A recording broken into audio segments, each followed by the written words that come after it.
What if Luffy was no longer the Sun God, but was instead the Commander of Darkness? What if, in the beginning, it wasn't the Nika fruit inside Shanks' chest, but was actually the Yami Yami no Mi? Would Luffy and the story have gone a different way? Or would he have remained the same fun-loving spirit we all know him to be? Who would have lived and who would have died? All this is what we will be talking about today. We'll be doing a deep dive into everything that would or could have changed in the story if Luffy never got the Nika fruit. And we'll also talk about who may have gotten the Nika fruit in his place. So without wasting any more of your time, let's start all the way back at the very beginning. Chapter 1.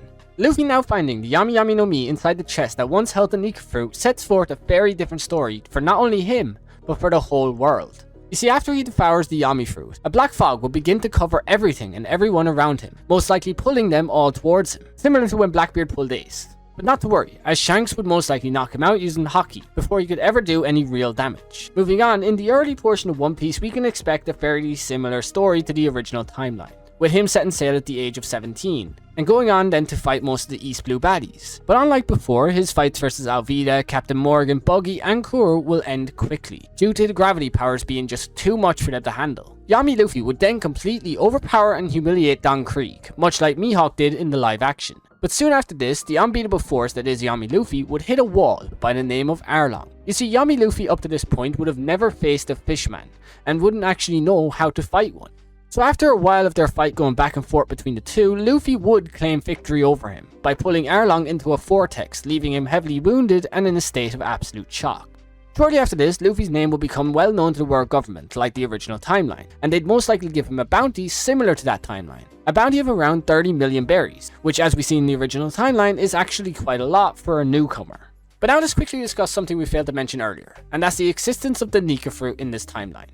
Who, if not Luffy, could have eaten it, and would that person have been able to awaken it? Well, I'm sure most of you believe that it would have been Blackbeard who claimed the Nika fruit, given that Luffy now has the Yami Yami no Mi in this timeline.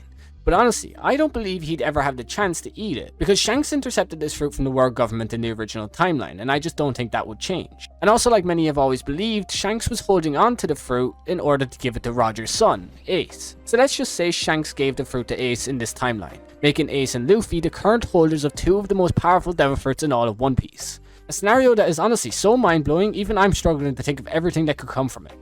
But now for the real question. Could Ace, after acquiring the Nika fruit, actually awaken it? Could he become the next Sun God, the next Nika, the next Joy Boy? My god, there's a lot of names associated with this fruit. Well, the simple answer is no.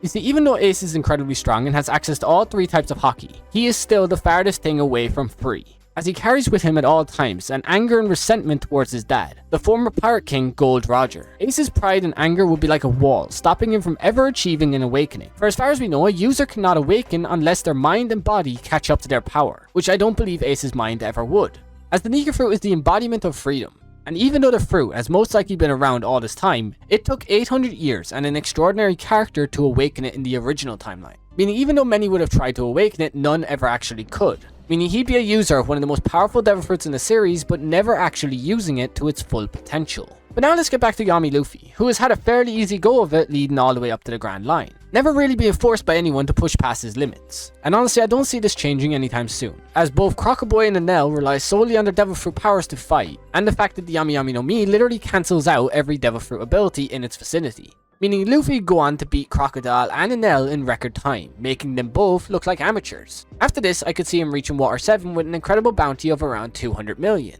But in Water 7, much like the original timeline, Luffy would have his biggest and toughest fight ever versus Lucci. This is likely because even without a devil fruit power, Lucci would still be a powerhouse all the same.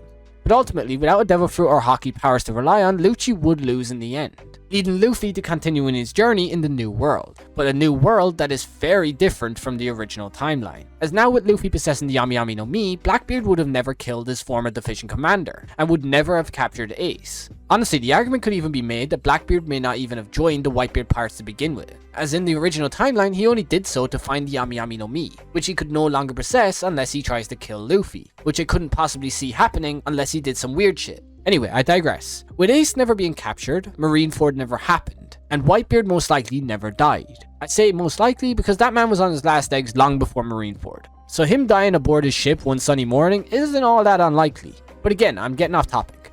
With Marineford never happening, we'd arrive at Sabaody with relatively no trouble, and here we'd see Luffy and Rayleigh interact. How this interaction would go is anyone's guess, but I for one can't really see it going as well as the original timeline. Like, I don't see Yami Luffy learning the ways of the Force, I mean Haki, from Master Rayleigh in this timeline. Instead, a far more likely outcome would be a fight between the two. This is if you believe the theories about Rocks having the Yami Yami no Mi in the past, and using it to fight both Roger and Garp during God Valley. A theory I once believed, but recently have started to move away from it due to his similarities to Luffy.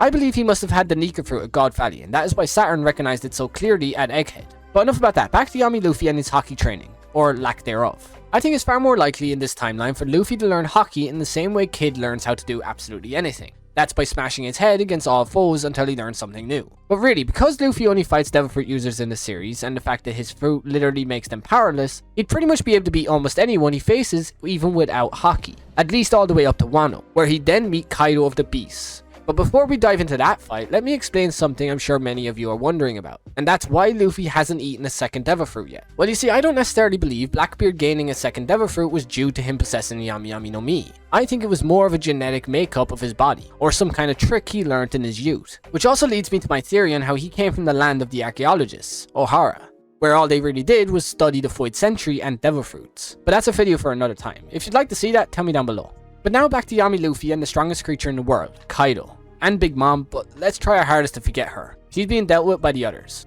Kaido is, as we've all seen, a truly monstrous powerhouse, and the user of the mythical Azure Dragon Devil Fruit. A fruit so powerful and well known, it was the reason for the God Valley War. But that's the issue with this matchup. Kaido is a monster with or without a Devil Fruit, and honestly, it leads me to believe that Yami Luffy couldn't possibly win against him. Really, the only way I see Luffy winning this fight is if he unlocks some mysterious, never before seen awakening. But because we've never seen an awakened version of the Yami Yami no Mi, and the fact that we don't even know for sure if Logia fruits can awaken, it's impossible to say for sure how this fight would ultimately turn out. Like, if I'm being honest, until we see more from this fruit, I think this is where Yami Luffy's journey to becoming the Pirate King ends. As I just can't see a way for him to beat Kaido. Avoid him, maybe. Beat him? No.